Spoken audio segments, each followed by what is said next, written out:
Is that a cool, crisp fall September morning that I feel? Nope, it's not. It's just the current state of the basketball market. What's up, YouTube? Northeast Side Sports Cards here for a little midweek update. Today, we're going to talk about the NBA market, and it is chilly. Uh, this. So, what does this mean? Um,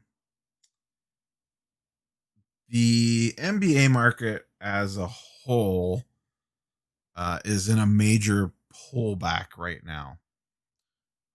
In front of us on the screen here, what you see is this is the price movement by card chart feature in the Market Movers tool set.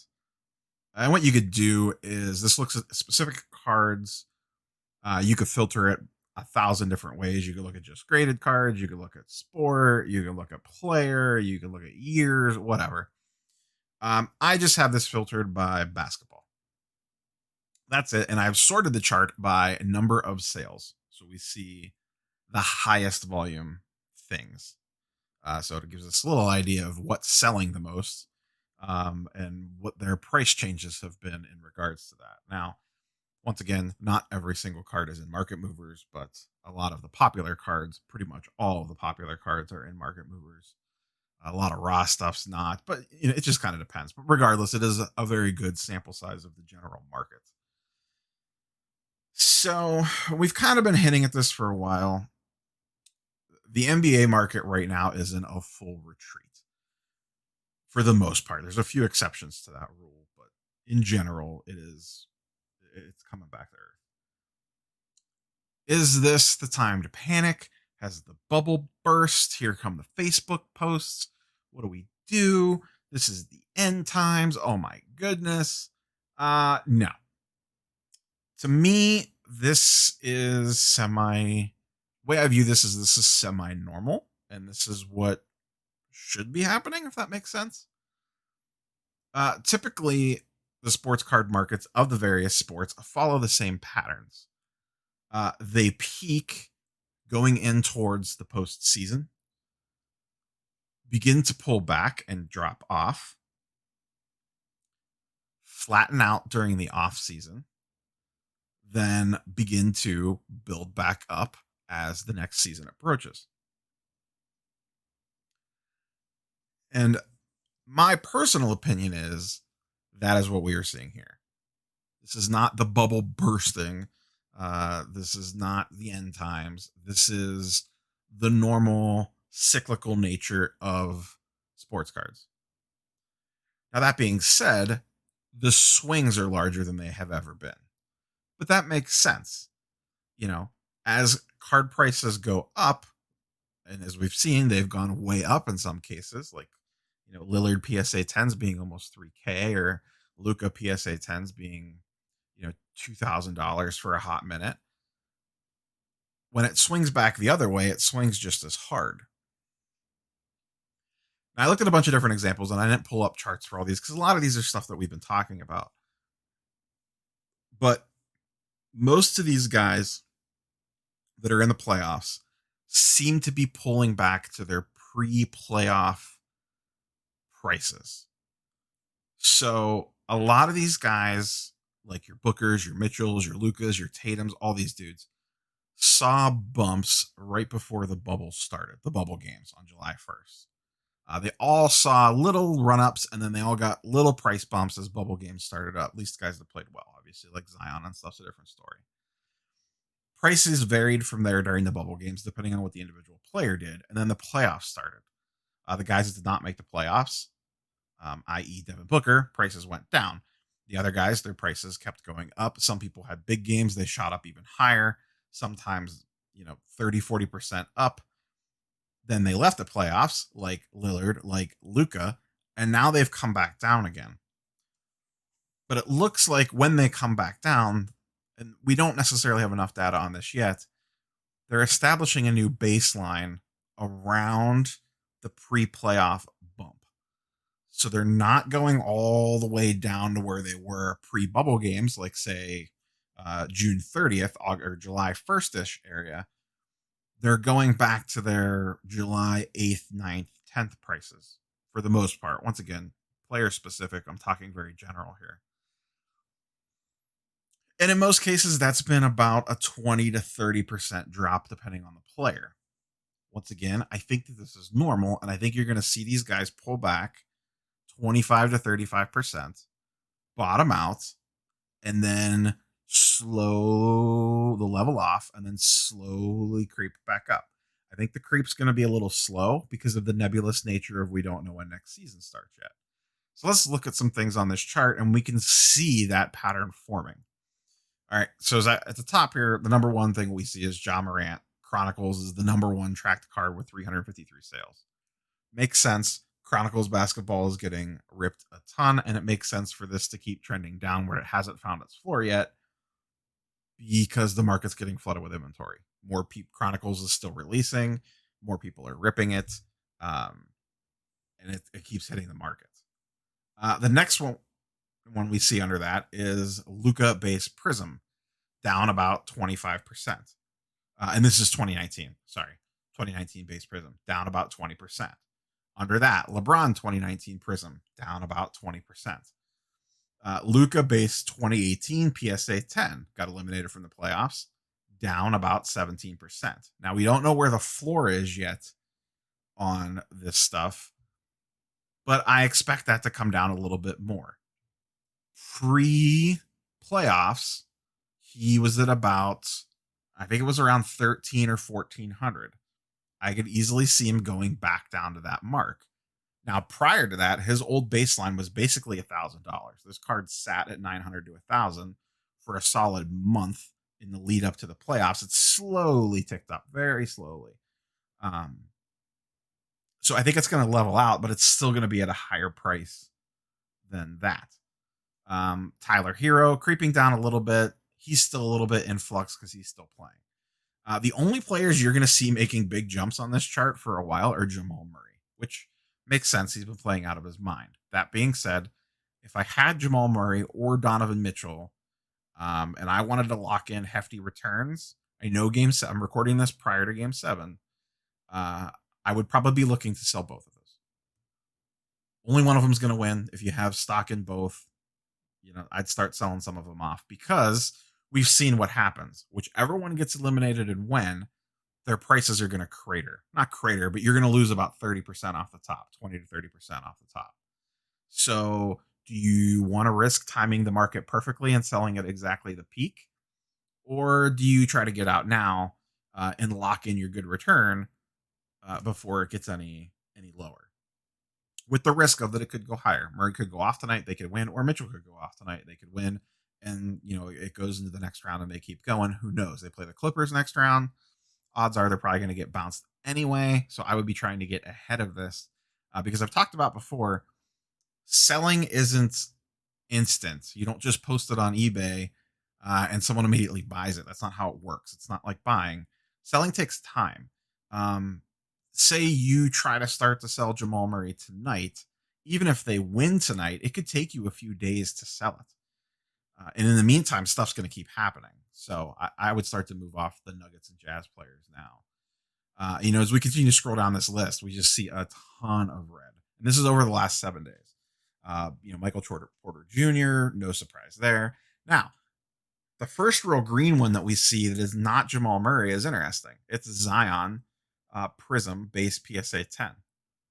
Over the last 7 days, he's actually up 8%, up $50 to back over 600 for his PSA 10 Prism. We've talked about this on previous videos. It looks like Zion's floor is around $600. It goes down to around 600. People spike it back up. It dips back down again. People spike it back up. So I'm guessing probably either certain groups and or people basically are saying, hey, if this thing gets sub $600, buy them with the anticipation of it going back up again before next season. So once again, Prism, we see right here, right below Zion is Ja. These two almost always go hand in hand. Now, Zion got his dip first. He was one of the first ones to take a major hit, and we could see he's now starting to trend back up. Ja took his hit a week later, we could see that his decrease has basically come to a halt. He's down just over 1%, $8 on the last 7 days. I'm assuming when we look at this chart next week, if I did this video a week from now, that his would be completely flat or maybe a little bit of green. I don't see people letting this card get much below 450 before they start buying it back up again. Remember, Ja went out on a high note. Once again, Luca, just a different version, PSA 9 instead of 10. Our big green increaser, shocking, Jamal Murray, up 54%. Even Kobe is ticking but down a little bit. Zion Prism base is down slightly. Kobe White's down slightly. And we keep going down this list. Here we see Ja Prism base raw is actually trending back up again. 5 to 6% up over the last 7 days. And we can see here more Zion slowly creeping back up again as they've basically probably hit the floor. Mitchell looks like he's flat. Trae Young, I could keep going and going, but long story short is you could see a major market pullback for most of these guys, and it's kind of happening across the board. Even they're not on this chart just because the number of sales aren't high enough to pull it, but like Giannis, his graded rookies, his BGS 9.5 and his PSA 10s are way down. Tatum right now is way down. Now, guys like that have a chance to spike back up again. Like if Tatum makes the finals, their prices could go back up again. But I think people are also seeing what happened with Lillard and Booker and Zion and Ja and Luca now. And they're learning their lesson and they're starting to sell out a little bit sooner. So like Tatum's prices were over $1,000. Tatum's playing well. Celtics look great against the Raptors. In theory, there should be no reason for his prices to be going down, but they are slowly ticking down. And my thought is that people are starting to sell because they see what the market, how the market's handling these guys that aren't moving on. Remember, in a couple months, there's going to be one team on top. That's it. And for those of you guys that weren't around or you don't follow the football market, last Super Bowl, when Mahomes won the Super Bowl, right after the Super Bowl, his prices actually went down after the Super Bowl. So, even if Tatum wins an NBA championship, his prices are probably going to peak somewhere during the NBA finals. And then after they win, there'll probably be like a couple days of bliss of people buying. And then everyone's going to hit eject at the same time that's been invested in Tatum to lock in the quote unquote max return. So people are trying to get ahead of that a little bit. And that's why I've talked about on previous videos. If you're invested into a player, sell down as they move throughout. We talked about it with LeBron's Lakers stuff, whether it's Prism or Optic or whatever you're into, inserts. There's no guarantee that he's going to win it all. And I think a lot of the value of that card is tied up in winning it all. You can see it's even starting to trend down now. Is to start to pare down on that stuff. So now is not the time to panic with the NBA market, but it is, you should not be selling right now unless you have to, or it's one of these guys still on the upswing, like a Murray or a Mitchell or one of the Heat guys. If you're invested into any of the players that are left in the playoffs, as I talked about in the Sunday live stream, you need to be forming your exit strategy now. When do I want to get out of this card? Am I holding it long term? Cool. Put it in a box and go hide it from yourself. Or you got into it for, half of what it's selling for now. Are you comfortable selling it now? I would be, unless you want to take the risk of them getting eliminated and the prices tanking, regardless of what player you're talking about. So if you have a bunch of money invested in the guys still playing, I think now's the time to start looking to move off those guys, because odds are you're not going to sell it tomorrow unless you're willing to undercut the entire market and be the cheapest price out there. If you're willing to do that, cool. But like I said, this is not the main reason why I wanted to make this video. Is just, this is not the time to panic. This is not the end times. I think this is the normal cyclical nature of the sports card investing side of things. This is normal.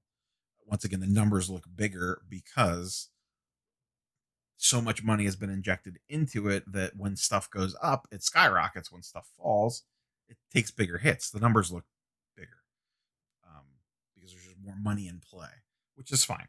So I think this stuff's going to start to flatten out. What you should be steering your eyes towards And this will be a future video, maybe later this week. We'll see. I keep talking about it, but I just haven't sat down to do the research. Is right now you want to be buying guys at their floor or buying raw cards of guys that you like and sending them in to get graded. Now is the time to do your grading for basketball cards. Buy what you want now raw, or if you have stuff laying around raw, get it sent in the PSA or SGC. Don't use BGS. Um, and get that stuff back before the season starts. If you send it in now on a PSA economy order, those are running about 3 months total, maybe even a little less. In theory, it's September. You should have that stuff back around Christmas, if not sooner, actually, probably Thanksgiving. And that sets you up perfect to sell for the lead up to next season or even hold into next season. So everything that you had stockpiled to sell during the playoffs, you need to be moving off that stuff now if it's guys still alive. And then if not, begin to shift your focus towards the build up for next season and shift your focus to other sports. Baseball's still in the peak swing of things, and football is in the hot zone. Everyone's buying up football because the season's getting ready to start. You should be going into the sell mode for that. Um, so that's all I got for you guys today. I just kind of wanted to touch on what's going on. There's been some videos going around and some other stuff, but this is, in my opinion, this is normal and this is not the end of the world. I forgot at the beginning of the video, so if you haven't, subscribe to the channel. Judging by the metrics, half of you are, half of you aren't. The half that aren't, click the subscribe button, please. Helps the channel out. We would like to get to 1,000 subs as quickly as possible, but we are slowly creeping that way. We're heading in the right direction. We're getting there. Click the like button. Leave a comment if you guys have any questions. I'm usually pretty good about trying to answer just about everything that I have time for. But that's all I got for you guys today. We will catch you on the next one.